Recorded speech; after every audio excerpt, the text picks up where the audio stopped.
जय जोहार संगवारी हो। मैं हूं आपन के संग ललिता चक्रधारी और आपन देखा तो न्यूज प्लस 21। चल एक नजर डालथन बिहन के 10 बड़े खबर में। छत्तीसगढ़ में दूले 3 चरण में लोकसभा चुनाव संभव है। आज दोपहर 3 बजे हो ही फाइनल। छत्तीसगढ़ में 30 अप्रैल तक रिन्यू हो सकी राशन कार्ड। सरकार हा 30 गांव बढ़ाई से ऑनलाइन आवेदन के तारीख 90% कार्ड हुई अपडेट। रामनवमी पर सरकार हा घोषित करी छुट्टी। सीएम साय हा लीज फैसला। बैंक स्कूल कॉलेज रही बंद। दक्षिण भारत के दौरा में प्रधानमंत्री मोदी आज तेलंगाना और तमिलनाडु में प्रधानमंत्री के ही चुनाव रैली।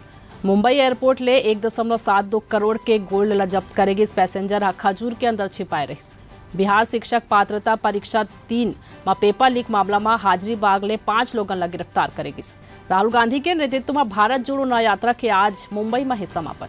कार्ति चिदंबरम के वीजा पर रिश्वत मामला में कोर्ट में सुनवाई है आज। दिल्ली शराब नीति केस में बीआरएस नेता कविता गिरफ्तार। ईडी हा हैदराबाद में 8 घंटा के रेड के बाद करिस कार्रवाई। आचार संहिता लागू होने पहली छत्तीसगढ़ में अफसरमन के ताबड़तोड़ हुई तबादला। फेर 4 IAS बदले गई।